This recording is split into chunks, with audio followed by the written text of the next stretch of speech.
మీరు ఎప్పుడు తినే చికెన్ వేపుడు బోర్ కొట్టేస్తే ఒక్కసారి ఇలా ట్రై చేయండి. బాగా మసాలా దట్టించి చేసే ఈ వేపుడు స్పైసీగా ముక్క మెత్తగా చాలా టేస్టీగా ఉంటుందండి. దీన్ని ఒక్కసారి తింటే ఎవరైనా వదిలిపెట్టరు.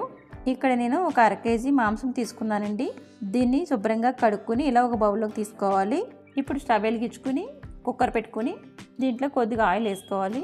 ఆయిల్ వేసుకున్న తర్వాత మనం శుభ్రం చేసుకొని పక్కన పెట్టుకున్న ఈ చికెన్ మొత్తం ఈ కుక్కర్లో వేసేసుకోవాలి. ఇక్కడ నేను పారం కోడి మాంసం తీసుకున్నానండి.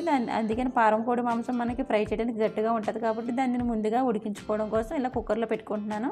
ఒకవేళ మీరు బాయిలర్ మాంసం తీసుకుంటే కనుక మీరు ఇలా ఉడికించుకోకుండా డైరెక్ట్గా దాన్ని ఫ్రై చేసుకోవచ్చండి. ఇప్పుడు ఈ మాంసంలో కొద్దిగా సాల్ట్ వేసుకోవాలి, కొంచెం పసుపు, కొద్దిగా కారం, 1 స్పూన్ అల్లం వెల్లుల్లి పేస్ట్ వేసుకుని ఒకసారి మొత్తం అంతా ఇలా కలిపేసుకుని దీంట్లో ఒక చిన్న గ్లాస్ వాటర్ వేసుకుని ఒకసారి ఇలా కలిపేసుకుని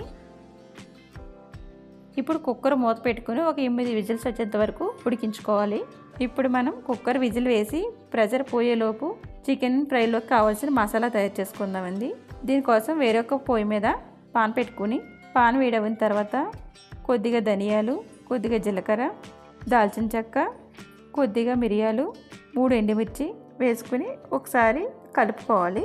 మనకి ఈ మసాలాలన్నీ కూడా ద్వారాగా వేపుకోవాలండి. మాడిపోతే మనకి ఈ మసాలా టేస్ట్ పోతుంది.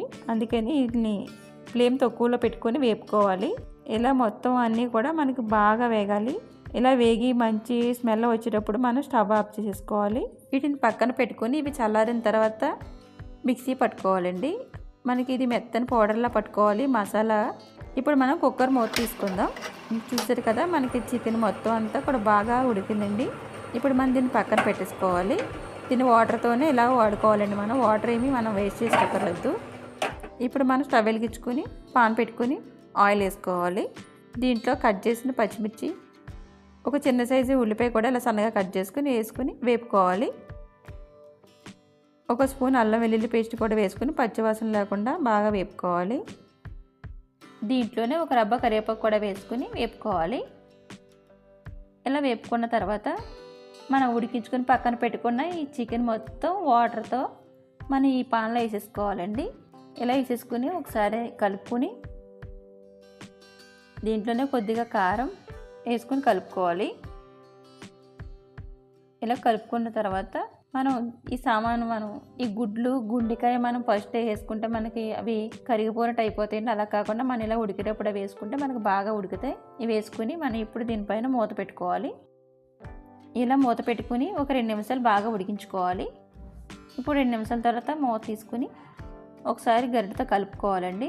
చూసారు కదా మనకు వాటర్ మొత్తం అంతా కూడా మనకి చికెన్ పీల్చేసుకుంది.